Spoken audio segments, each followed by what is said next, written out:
Ika-47 kabanata. Pagkatapos, umalis si Jose at pumunta sa Paraon, kasama ang 5 sa kanyang kapatid.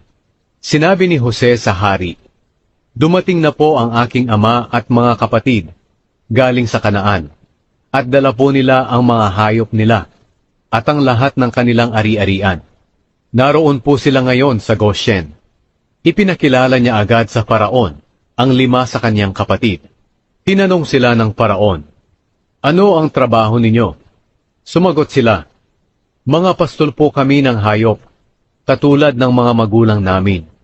Pumunta kami rito para pansamantalang manirahan dahil matindi po ang taggutom sa Kanaan, at wala na kaming mapagpastulan ng mga hayop namin. Hinihiling po namin sa inyo na kung maaari ay payagan nyo kaming manirahan sa Goshen."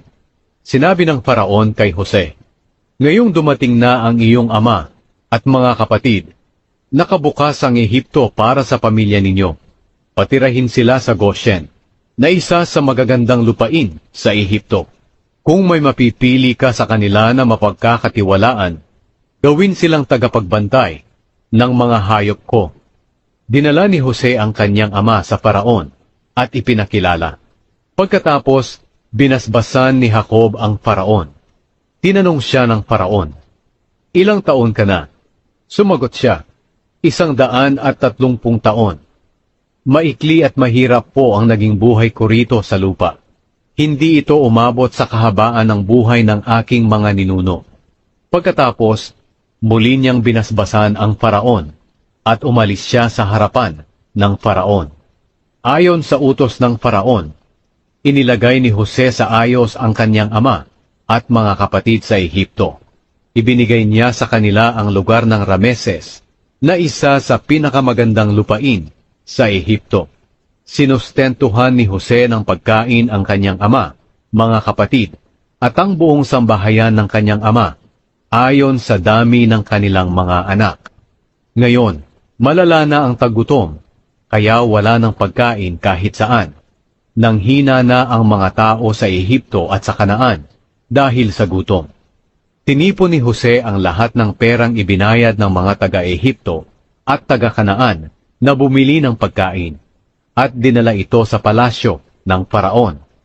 Dumating ang panahon na naubos na ang perang pambili ng mga taga-Ehipto at ng mga taga-Kanaan.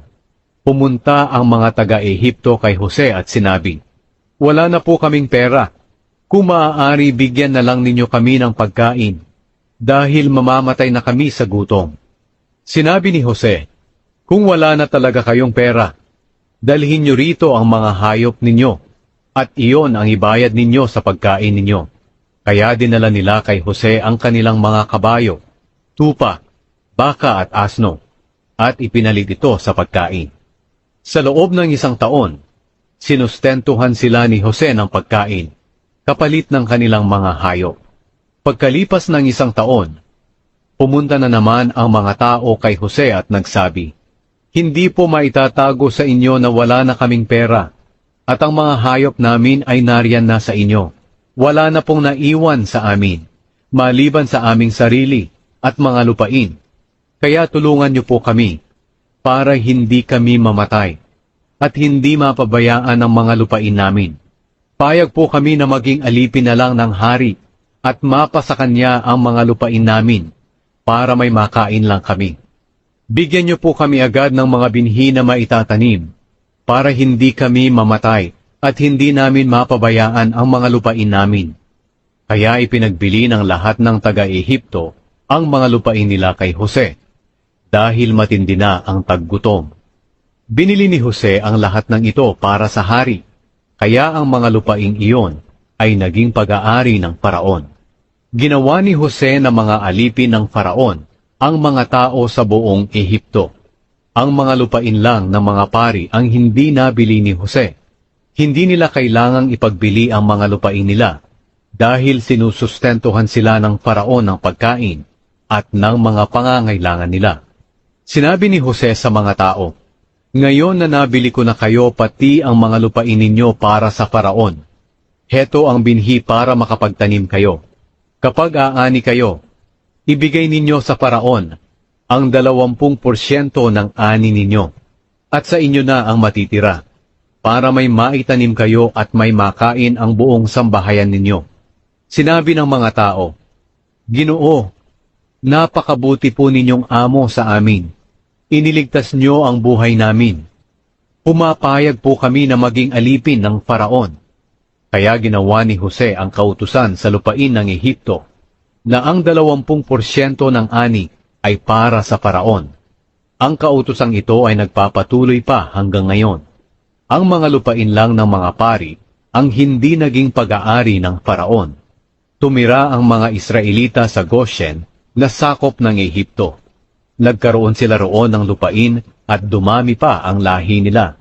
Tumira si Jacob sa Ehipto sa loob ng 17 taon. Nabuhay siya hanggang 147 taon. Nang naramdaman niyang malapit na siyang mamatay, tinawag niya si Jose at sinabi, Kung maaari, ilagay mo ang kamay mo sa pagitan ng 2 hita ko, at manumpa ka na ipagpapatuloy mo ang pagpapakita ng iyong kagandahang loob sa akin. Huwag mo akong ilibing dito sa Ehipto. Kapag namatay na ako, ilibing mo ako sa libingan ng aking mga ninuno. Sumagot si Jose, Gagawin ko po ang sinasabi ninyo. Sinabi ni Jacob, Sumumpa ka sa akin. Kaya sumumpa si Jose sa kanya. Lumuhod si Jacob sa kanyang higaan para magpasalamat sa Diyos.